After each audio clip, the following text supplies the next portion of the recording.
اور صحابہ پھر حضور کے در پاک کو دستک تک بھی نہیں دیتے تھے۔ جب حضور سے ملنا ہوتا تو آ کے دروازے پر بیٹھ کے درود پڑھتے رہتے۔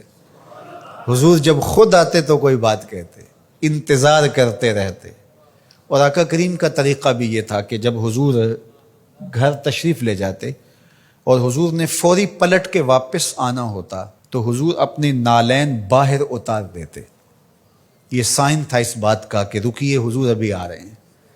اور حضور نے اگر استراحت فرمانی ہے، ابھی نہیں آنا، تو حضور نالین سمیت چلے جاتے۔ حضور بھی خیال رکھتے تھے کہ کوئی دیر تک نہ بیٹھے، اب تشریف لے گئے ہیں، دیر کے بعد آئیں کہ کوئی کام کر لیں، کھانا کھا لیں، چلے جائیں۔ لیکن حضور نے اگر فوری پلٹ کے آنا، چند لمحوں کے لیے گئے ہیں گھر، 10 منٹ کے بعد پھر آئے، تو حضور نالین دروازے کے ساتھ ہی اتار کے چلے جاتے۔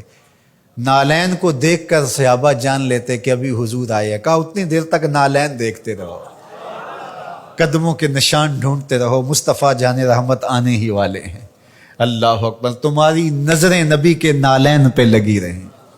امام بخاری نے ادب المفرد کے اندر صحابہ کے اس منظر کو بیان کیا ہے۔ کہتے ہیں کہ صحابہ حضور کے دروازے پہ پھر دستک نہیں دیا کرتے تھے، اور اگر کبھی ناگزیر حالت ہو جاتی، دستک دینا پڑ جاتا حضور کے دروازے پہ، تو پھر ان کا طریق کیا تھا؟ کہتے ہیں کانت تکرہ ابواب النبی بالاظافر، صحابہ اپنی انگلیوں کے ناخنوں کے ساتھ حضور کی دہلیز پہ دستک دیا کرتے تھے، ہولے ہولے حضور کی دہلیز پہ دستک دیا کرتے تھے۔ تو مولا علی قاری فرماتے ہیں کہ ناخنوں سے دستک کیوں دیتے تھے؟ اے دربن خفیفن و دکن لطیفن تعظیمن و تکریمن و تشریفن۔ یہ صرف اپنی بے تابی کا اظہار تھا کہ ہم کھڑے ہیں، یہ ادب ہے ان کا، یہ محبت ہے ان کی۔ اللہ اکبر۔ حضرت ابو ہریرہ نے ساری زندگی کمان کو بے وضو ہاتھ نہیں لگایا۔ کسی نے کہا ابو ہریرہ یہ کمان تو ہندوستان سے بن کے آئی ہے۔ کہا کہ اس کمان کو بھی بے وضو ہاتھ نہیں لگاؤں گا، اس لیے کہ اس کی شکل اس کمان سے ملتی ہے جو میرے حضور کے ہاتھ میں رہی، میں اس کو بھی بے وضو ہاتھ نہیں لگاؤں گا۔ یہ تھی ان کی محبت۔ ایک صحابی حضور علیہ السلام کا ایک فرمان بیان کرتے ہیں اور کہتے ہیں حضور نے ایسے انگلیاں اٹھائیں اور بتایا، اور ایک دم کہا یہ میں صرف تمہیں بتانے کے لیے کہہ رہا ہوں، ورنہ میری انگلیاں حضور کی انگلیوں سے چھوٹی ہیں۔ اللہ اکبر۔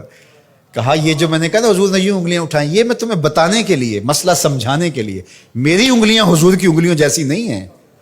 اللہ اکبر۔ حضرت عباس بن عبد المطلب سے کسی نے پوچھا کہ آپ بڑے ہیں یا حضور بڑے ہیں؟ عمر کے بارے سوال کیا۔ کہا سال زیادہ میں نے گزارے ہیں، بڑے حضور ہی ہیں، بڑے حضور ہی ہیں۔ یہ تھا ان کا ادب، یہ تھی ان کی محبت۔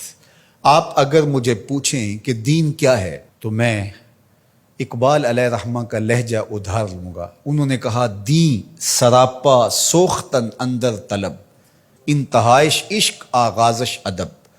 طلب محبوب میں تڑپنے کا نام دین ہے، ادب سے شروع ہوتا ہے، عشق پہ ختم ہو جاتا ہے۔